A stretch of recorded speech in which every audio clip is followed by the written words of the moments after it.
በስመ አብ ወወልድ ወመንፈስ ቅዱስ አሃዱ አምላክ አሜን። ቀዳሜ ሰማዕት ቅዱስ እስጢፋኖስ። እስጢፋኖስ ማለት መደም ማለት ሲሆን በግሪክ ቋንቋ አክሊል ማለት ነው። በግብሩ የቀን ሐሩር የሌሊት ቁር የማይለውጠው መብራት ማለት ነው። ትውልዱ ከነገደ ቢንያም ሲሆን አባቱ ስምዖን እናቱ ሐና ይባላሉ። እነርሱም እግዚአብሔርን ከሚፈሩ ከነቢያትና ከጻድቃን ወገን ናቸው። በመጀመሪያ ሁለት ወንድ ልጆችን ወለዱ። አንዱ ይሁዳ ሲባል ሁለተኛው ቅዱስ እስጢፋኖስ አስተፋኖስ ነው። እስጢፋኖስ የተወለደው ጥር 1 ቀን በእስራኤል ሀገር ውስጥ ልዩ ስሟ ሐኖስ በተባለች ቦታ ነው። የተወለደውም በስዕለት ነው። እርሱም ከመጥምቁ ዮሐንስ እግር ስር በመሆን ተምረዋል። በኋላም ወደ ቅዱሳን ሐዋርያት በመሄድ ይላላካቸውና ያገለግላቸው ነበር። በኢየሩሳሌም ቤተክርስቲያን ከተሾሙት ከሰባቱ ዲያቆናት አንዱ ሲሆን የዲያቆናት አለቃ እርሱ ነው። ቅዱስ እስጢፋኖስ ወንጌልን በማስተማሩና ብዙዎችን ክርስቶስን ወደ ማመን ስለመለሳቸው ክፉዎች አይሁድ በጠላትነት ተነስቶበት ጥር 1 ቀን በ34 ዓመተ ምህረት ከጌታችን ቀጥሎ ከምዕመናን ወገን የመከራውን ገፈት ስለተቀበለ በድንጋይ ተወግሮ በሰማዕትነት ስላረፈ ቀዳሜ ሰማዕት ተሰኘ። በሌላ በኩል ደግሞ ሊቀ ዲያቆናት ቅዱስ እስጢፋኖስ እየተባለ ይጠራል። ይኸውም የከበሩ ቅዱሳን ሐዋርያት በሰባቱ ዲያቆናት ላይ አለቃ አድርጎ በሾሙት ጊዜ የተሰጠው ስያሜ ነው። የመጀመሪያ ክርስቲያኖች የአማኞች ቁጥር በከፍተኛ ሁኔታ እየጨመረ በሄደ ጊዜ የማህበራዊ ኑሮ አስተዳደር ማለትም የምግብንና የመሳሰሉትን ቁሳቁሶች ገንዘብም ጨምሮ በትክክልና በእኩልነት የማከፋፈሉ ሥራ በሐዋርያት ዘንድ አስቸጋሪ ሆኖ ተገኘ። እነርሱም ደግሞ ዋና ተግባር አድርጎ በትጋት ለመያዝ የፈለጉት ማስተማርን ነበር። ስለዚህም አማኞችን ሁሉ ሰብስበው ከመካከላቸው በመልካም ጠባያቸው የተመሰገኑ በመንፈስ ቅዱስና በጥበብ የተመሉ 7 ሰዎችን እንዲመርጡ አሳሰቧቸው። አማኞችንም ነገሩ አስደስቷቸው 7 ሰዎችን መረጡ። እነርሱም ቅዱስ እስጢፋኖስ ዕረፍቱ ጥር 1 ቀን፣ ቅዱስ ጵሮኮኖስ፣ ቅዱስ ጵሮኮሮስ ሰኔ 8፣ ቅዱስ ጢሞና ሚያዝያ 16፣ ቅዱስ ፊልጶስ ጥቅምት 14፣ ቅዱስ ጴርሜና መስከረም 1፣ ቅዱስ ኒቃሮና 3 ጊዜ ሞቶ የተነሳ፣ ቅዱስ ኒቆላዎስ ሚያዝያ 15 ናቸው። የሐዋርያት ሥራ ምዕራፍ 6 ቁጥር 5 ላይ እነዚህንም ቅዱሳን በከበሩ ሐዋርያት ፊት ባቆሟቸው ጊዜ ጸልየው እጃቸውን በራሳቸው ላይ ጭነው ሾሟቸው። በከበሩ ሐዋርያት ጫንቃ ላይ ተጭኖ የነበረው ከባድ ሸክም ባሎቻቸው የሞቱባቸውን ሴቶችና ወላጆቻቸው የሞቱባቸውን ድሃ አደጎች በመርዳት ችግሮቻቸው አቃለሉላቸው።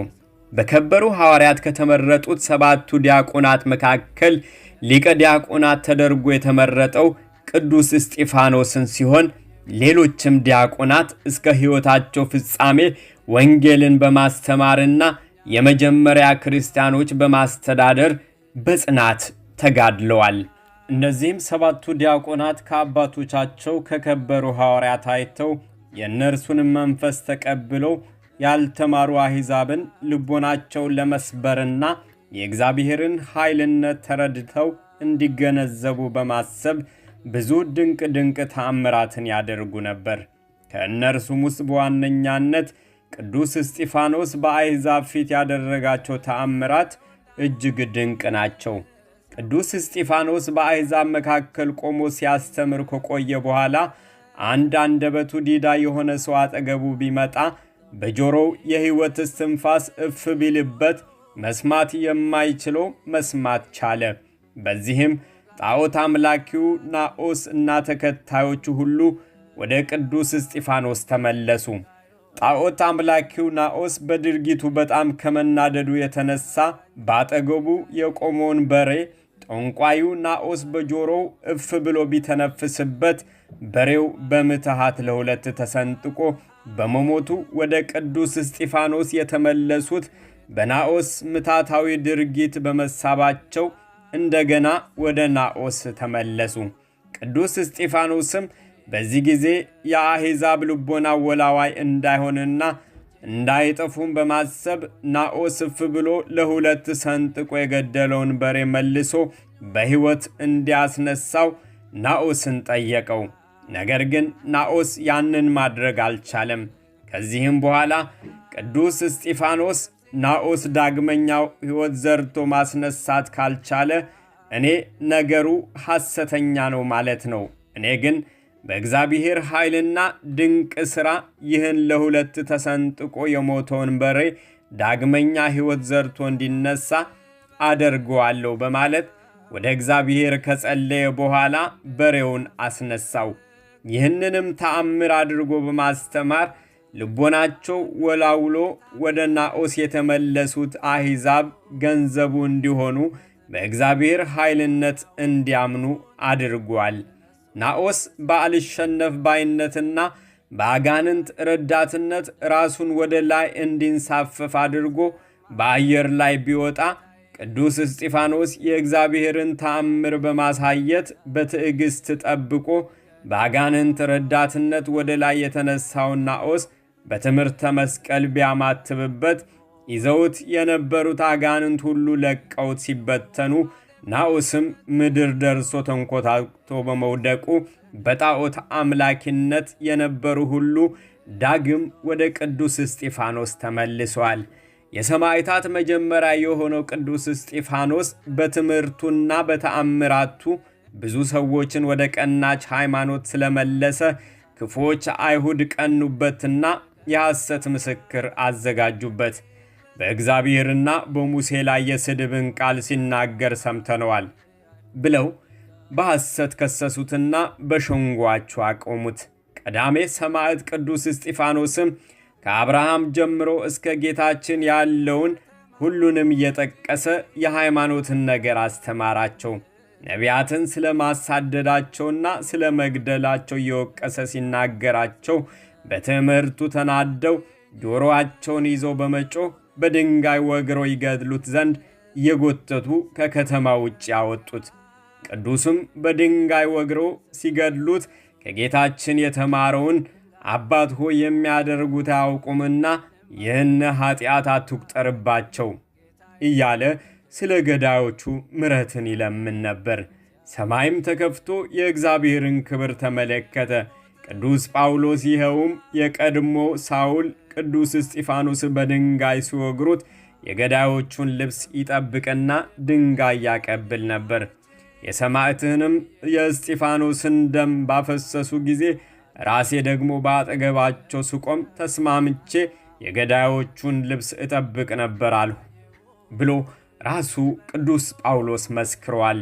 የሐዋርያት ሥራ ምዕራፍ 22 ቁጥር 20 ላይ የቅዱስ እስጢፋኖስ መምህር የነበረው ምሁረ ኦሪቱ ገማልያና ልጁ አቢብ በእስጢፋኖስ ትምህርትና የሞቱ ሰዎች የሰጡትን ምስክርነት አይተው ከይሁድነት ተመልሶ በክርስቶስ አምኖ ተጠምቋል። ስለ ሰማዕቱ ቅዱስ እስጢፋኖስ በመጽሐፍ ቅዱስ ላይ እንዲህ ተብሎ ነው የተጻፈው። እስጢፋኖስም ጸጋንና ኃይልን ተመልቶ በሕዝቡ መካከል ድንቅንና ታላቅ ምልክትን ያደርግ ነበር። የነፃ ውጪዎች ከተባለችው ምኵራብም ከቀሬናና ከእስክንድሪያም ሰዎች ከቂልቅያና ከእስያም ከነበሩት አንዳንዶች ተነስቶ እስጢፋኖስን ይከራከሩት ነበር። ይናገርበት የነበረውንም ጥበብና መንፈስ ይቃወሙ ዘንድ ግን አልቻሉም። በዚያን ጊዜ በሙሴ ላይ በእግዚአብሔርም ላይ የስድብን ነገር ሲናገር ሰምተኗል የሚሉ ሰዎችን አስነሱ። ቀርበውም ያዙት፣ ወደ ሸንጎ አመጡትና ይህ ሰው በዚህ በተቀደሰው ስፍራ በሕግም ላይ የስድብን ነገር ለመናገር አይተውም። ይህ የናዝሪቱ ኢየሱስ ይህን ስፍራ ያፈርሷል፣ ሙሴም ያስተላለፈልን ሥርዓት ይለውጣል ሲል ሰምተነዋልና የሚሉ የሐሰት ምስክሮችን አቆሙ። በሸንጎም የተቀመጡት ሁሉ ትኩር ብለው ሲመለከቱት እንደ መልአክ ፊት ሆኖ ፊቱን አዩት። የአይሁድ በቅዱስ እስጢፋኖስ ላይ ያቀረቡት የክሳቸው ምክንያት ጌታችን ከከሰሱት ክስ ጋር በሁለት ነጥቦች ጋር ይመሳሰላል። የመጀመሪያው ክሳቸው የሙሴን ሕግ ሽሯል የሚል ነው። የሙሴን ሕግ በመሻር ኦሪት አትጠቅምም፣ አትመግብም፣ አታድንም፣ አዲስ ኪዳን ወይም ወንጌል ግን ትመግባለች፣ ታድናለች ብለዋል ብለው ከሰሱት። የሐዋርያት ሥራ ምዕራፍ 6 ቁጥር 13 ላይ። ሁለተኛው ክሳቸው እግዚአብሔርንም ይሰድባል የሚል ነበር። አይሁድም የቅዱስ እስጢፋኖስን የወንጌል ቃል ንግግሮች በእግዚአብሔር ላይ እንደተሰነዘሩ ስድቦች በመቁጠር ነበር የወነጀሉት። የኦሪት የካህናት አለቃውም ቅዱስ እስጢፋኖስ ለተከሰሰበት መልስ ይሰጥ ዘንድ ሲጠይቀው፣ እርሱ ግን ለተከሰሰበት መልስ ከመስጠት ይልቅ ከአብርሃም ጀምሮ እስከ ክርስቶስ ድረስ ያለውን የመጽሐፍ ቅዱስ ጽሑፍ በዝርዝር በሚገባ ተረከላቸው። ቅዱስ እስጢፋኖስም እንዲህ አላቸው፣ ከነቢያትስ አባቶቻችሁ ያላሳደዱት ማን ነው? የጻድቁንም መምጣት አስቀድሞ የተናገሩትን ገደሏቸው። በመላእክት ሥርዓት ሕግን ተቀብላችሁ ያልጠበቃችሁት እናንተም አሁን እርሱን አሳልፋችሁ ሰጣችሁት፣ ገደላችሁትም። ይህንን በሰሙ ጊዜ በልባቸው በጣም ተቆጡ፣ ጥርሳቸውንም አፏጩበት። መንፈስ ቅዱስንም ተመልቶ ወደ ሰማይ ትኩር ብሎ ሲመለከት የእግዚአብሔርን ክብር ኢየሱስንም በእግዚአብሔር ቀኝ ቆመና አየና፣ እነሆ ሰማያት ተከፍቶ የሰው ልጅም በእግዚአብሔር ቀኝ ቆሞ አያለሁ አለ። በታላቅ ድምፅም እየጮኹ ጆሮአቸውን ደፈኑ። በአንድ ልብ ሆነውም ወደ እርሱ ሮጡ። ከከተማም ወደ ውጭ አውጥተው ወገሩት። ምስክሮችም ልብሳቸውን ሳውል በሚሉት በአንድ ጎበዝ እግር አጠገብ አኖሩ። እስጢፋኖስም ጌታ ኢየሱስ ሆይ ነፍሴን ተቀበል ብሎ ሲጣራ ይወግሩት ነበር። ተንበርክኮም ጌታ ሆይ ይህን ኃጢአት አትቁጠርባቸው ብሎ በታላቅ ድምፅ ጮኾ፣ ይህንንም ብሎ አንቀላፋ። ሳውልም በእርሱ መገደል ተስማምቶ ነበረ። ቅዱስ እስጢፋኖስ ስለ ንጽሕናው፣ ስለ ድንግልናው፣ ስለ ሰማዕትነቱ፣ ስለ ተጋድሎውና ስለ ስብከቱ፣ ስለ ተአምራቱ 3 አክሊላት ተቀዳጅቷል። ቅዱስ እስጢፋኖስ አምላኩን ክርስቶስን በብዙ ነገር መስሏል። በመጨረሻው የመሞቻው ሰዓት ላይ እንኳን ሆኖ አምላኩን አብነት አድርጎ ተገኝቷል።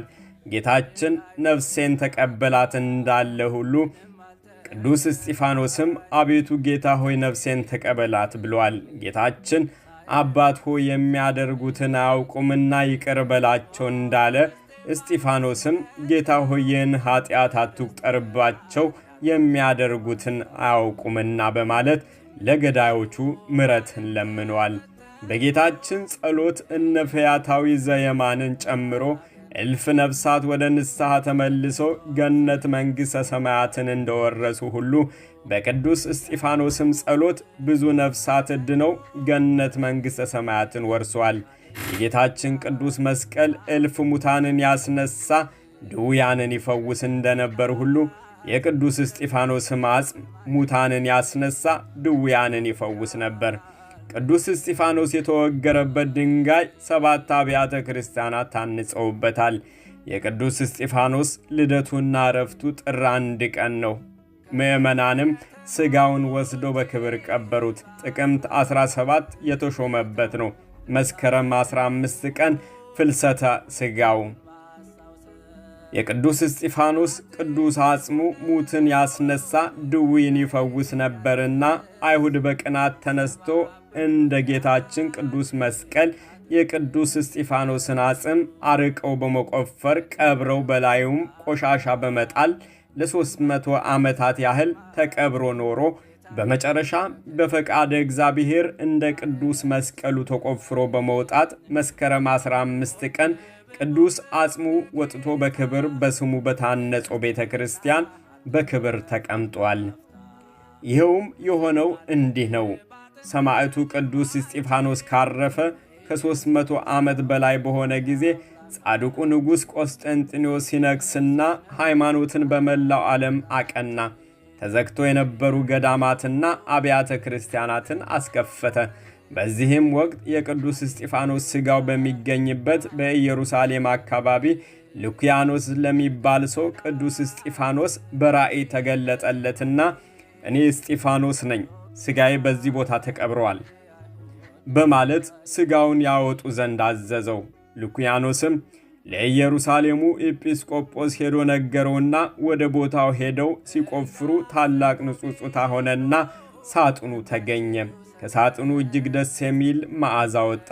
በዚያ ቦታም ቅዱሳን መላእክት ሲያመሰግኑ ተሰሙ። ኤጲስቆጶሳቱና ካህናቱም የቅዱስ እስጢፋኖስን ሥጋ በክብር በታላቅ ዝማሬ ወስዶ አስቀመጡት። ከዚህ በኋላ እንዲሆነ በኢየሩሳሌም የሚኖር የቆስጠንጥንያ ተወላጅ የሆነ ስሙ እለ እስክንድሮስ የሚባል ሰው ነበር። እርሱም ለቅዱስ እስጢፋኖስ ውብ የሆነች ቤተ ክርስቲያን ሰርቶለት ሥጋውን አፍልሶ በዚያ በክብር አኖሩት። ከ5 ዓመት በኋላም እለ እስክንድሮስ አረፈና ሚስቱ በቅዱስ እስጢፋኖስ አስክሬን ጎን ቀበረችው። ከሌሎች ከ5 ዓመቶችም በኋላ ሚስቱ የባሏን አስክሬን ወደ ቆስጠንጥንያ አገር ይዛ ልትሄድ አስባ ወደ መቃብሩ ስትሄድ የባሏን አስክሬን የወሰደች መስሏት በእግዚአብሔር ፈቃድ የቅዱስ እስጢፋኖስን ሳጥን ወስዳ እስከ አስቃላን ከተማ ድረስ ተሸከመችውና በመርከብ ተሳፍራ ወደ ቆስጠንጥንያ ሄደች። የእለ እስክንድሮስ ሚስት በመርከብ ስትጓዝ ጣዕም ያለው የመላእክት ዝማሬ ሰማች። ልታየውን በተነሳች ጊዜ ሳጥኑ የቅዱስ እስጢፋኖስ ሥጋ ያለበት መሆኑን አወቀች። ወደ ኢየሩሳሌምም ለመመለስ አልተቻላትም። ይልቁንም ይህ እንዲሆን የእግዚአብሔር ፈቃድ መሆኑን አውቃ ለዚህ ክብር ስላበቃት አመሰገነች። ቆስጠንጥንያም እንደደረሰች ለሊቀ ጳጳሱ በእግዚአብሔር ፈቃድ የቅዱስ እስጢፋኖስን ሥጋ ይዛ እንደመጣች ላከችበት። ካህናቱና ሕዝቡም ሁሉ በታላቅ ደስታ መጥተው በክብር ተቀበሏት። ከሥጋው ብዙ ተአምራት ተገልጠው ታዩ። ከዚህ በኋላ ሥጋውን በበቅሎ ጭነው ሲጎትቱ ቆስጠንጢኖስ ከሚባል ቦታ ሲደርሱ የቅዱስ እስጢፋኖስን ሥጋ የያዘችው በቅሎ አልንቀሳቀሳለች። እግዚአብሔር የቅዱስ እስጢፋኖስ ሥጋው በዚህ ቦታ እንዲኖር የፈቀደው መሆኑን አወቁ። ሥጋውን የተጫነው በቅሎውም በሰው አንደበት የቅዱስ እስጢፋኖስን ሥጋ በዚህ ሊያኖሩ ይገባል ብሎ ተናገረ። ይህንንም ያዩና የሰሙ ሁሉ እጅግ አደነቁ። የበለዓምን አህያ ያናገረ አምላክ አሁንም የቅዱስ እስጢፋኖስን ሥጋ የተሸከመችውን በቅሎ እንዳናገራት አውቀው ደስ አላቸው። የሀገሪቱም ንጉሥ በቦታው ላይ ውብ ቤተ ክርስቲያን ሰርተውለት ሥጋውን በውስጧ በክብር አኖሩ። ከሥጋውም ብዙ አስገራሚ ተአምራት ተፈጽሞ ታዩ።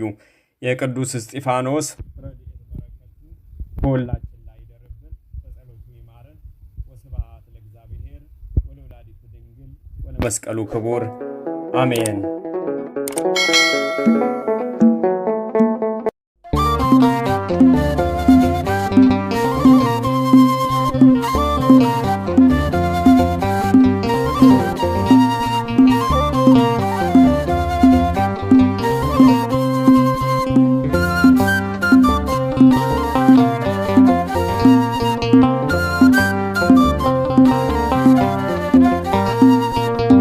ቀዳሜ ሰማዕት እስጢፋኖስ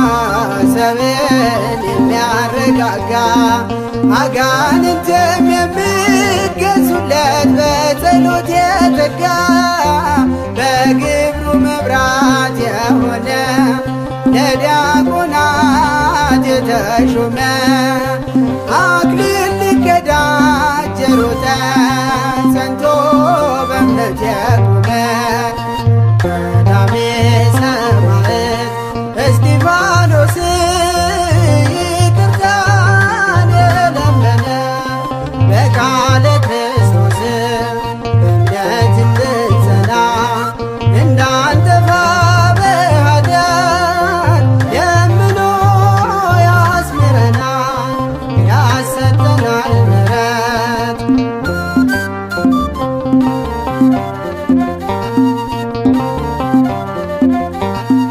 እግዚአብሔር ኃይልና ጸጋ የተባረከ ለአላውያን ነገሥታት ያልተንበረከከ በመንፈስ ቅዱስ ተመልቶ ወደ ሰማይ ተመልክቶ ነፍሱን ለአምላኩ የሰጠ ሞትን ያልፈራ ከቶ ቀዳሜ ሰማዕት እስጢፋኖስ ይቅርታን የለመነ በቃለ ክርስቶስ በእምነት እንድንጸና እንዳንጠፋ በኃጢአት ለምኖ ያስምረናል ያሰጠናል ምሕረት።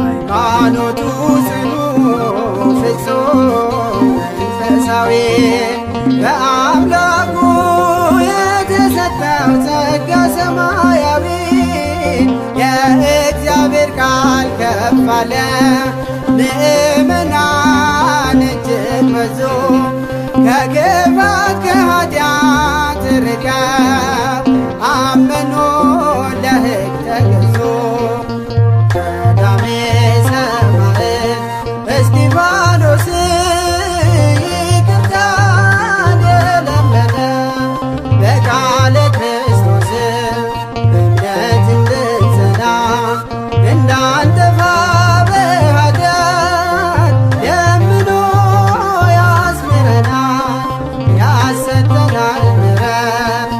ቀዳሜ ሰማዕት እስጢፋኖስ ይቅርታን የለመነ በቃለ ክርስቶስ በእምነት እንድንጸና እንዳንጠፋ በኃጢአት ለምኖ ያስምረናል ያሰጠናል ምሕረት።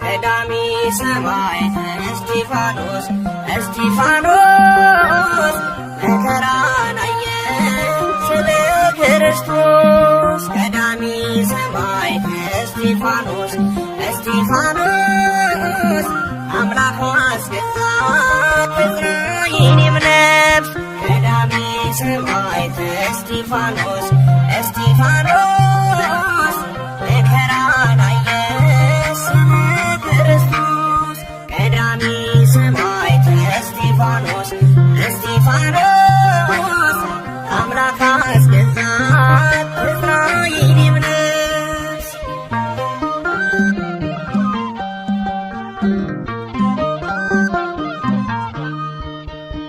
ተደባልቆ ያይሁድ መናን ሳይኖርበት አንድም ጥፋት ተበድረዋል በአደባባይ እርሱም መሃል ብዙ ስቃይ ቀዳሚ ሰማዕት እስጢፋኖስ እስጢፋኖስ መከራን አየ ስለ ክርስቶስ ቀዳሚ ሰማዕት እስጢፋኖስ እስጢፋኖስ አምላክ አስገዛት የእስራኤልም ነፍስ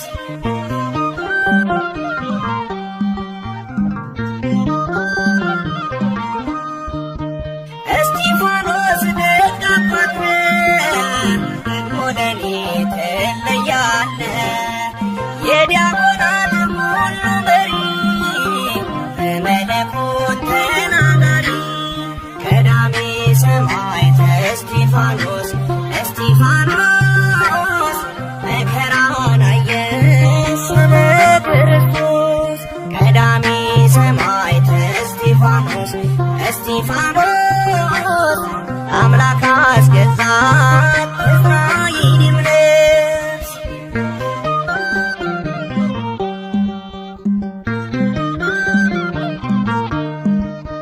የሃይማኖት ሐዋርያ የሰማዕታት መጀመሪያ የሥቃይ የግፍ ጽዋ የበዛነው እንዳሸዋ ቀዳሚ ሰማዕት እስጢፋኖስ እስጢፋኖስ መከራን አየ ስለ ክርስቶስ ቀዳሚ ሰማዕት እስጢፋኖስ እስጢፋኖስ አምላክ አስገዛት የእስራኤልም ነፍስ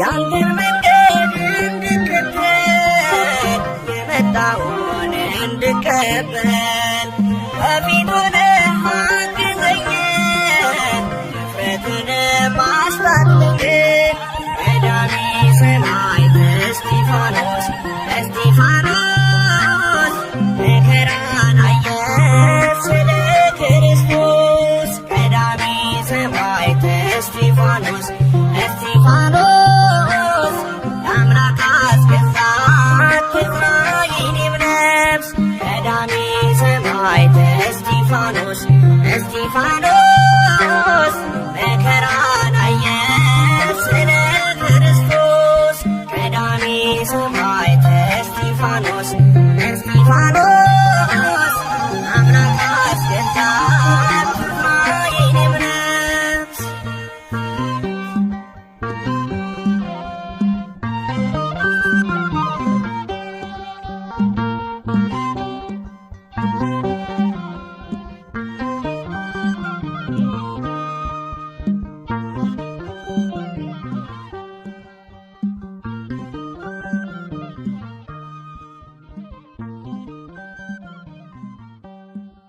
እስጢፋኖስም ጸጋንና ኃይልን ተሞልቶ በሕዝቡ መካከል ድንቅንና ታላቅ ምልክትን ያደርግ ነበር።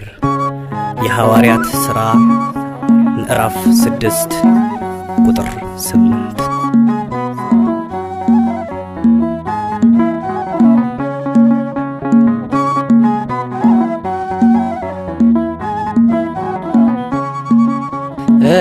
እስጢፋኖስ ጸጋና ኃይልን ተሞልቶ ድንቅን ሠራ በሕዝቡ መሃል ተገኝቶ ጻፎች ቀርበው እንዲፈርዱበት ያዙት እንደ መልአክ ፊቱ ያበራ አዩት እንደ መልአክ ፊቱ ያበራ አዩት እስጢፋኖስ ጸጋና ኃይልን ተሞልቶ ድንቅን ሠራ በሕዝቡ መሃል ተገኝቶ ጻፎች ቀርበው እንዲፈርዱበት ያዙት እንደ መልአክ ፊቱ ያበራ አዩት እንደ መልአክ ፊቱ ያበራ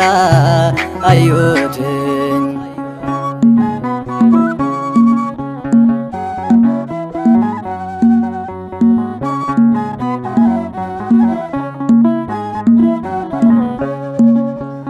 እውነት በተናገረ ቃሉን በመሰከረ የሚቃወሙት በዙ፣ ሊወግሩት ድንጋይ ያዙ። እስጢፋኖስ ጸጋና ኃይልን ተሞልቶ ድንቅን ሠራ በሕዝቡ መሃል ተገኝቶ። ጻፎች ቀርበው እንዲፈርዱበት ያዙት፣ እንደ መልአክ ፊቱ ያበራ አዩት። እንደ መልአክ ፊቱ ያበራ አዩት።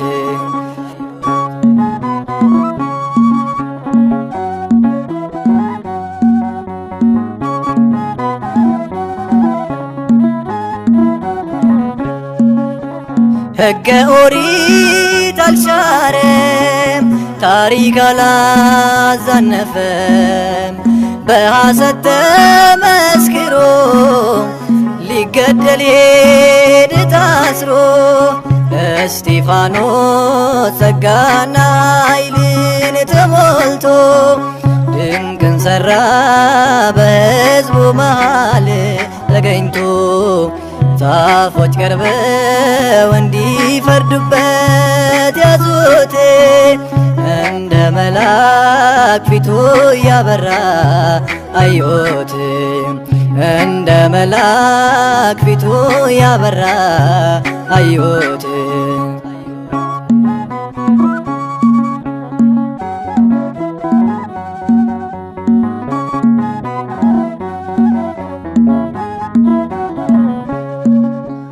በአይሁድ መጠላቱ ወደ ሞት መገፋቱ ይሄ ነበር ዓላማው። የሰማይ ጌታን አየው። እስጢፋኖስ ጸጋና ኃይልን ተሞልቶ ድንቅን ሠራ በሕዝቡ መሃል ተገኝቶ። ጻፎች ቀርበው እንዲፈርዱበት ያዙት፣ እንደ መልአክ ፊቱ ያበራ አዩት። እንደ መልአክ ፊቱ ያበራ አዩት።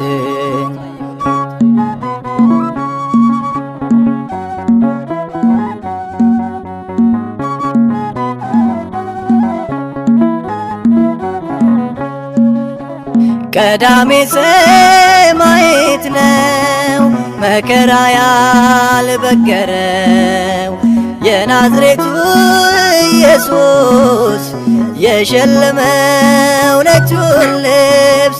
እስጢፋኖስ ጸጋና ኃይልን ተሞልቶ ድንቅን ሠራ በሕዝቡ መሃል ተገኝቶ።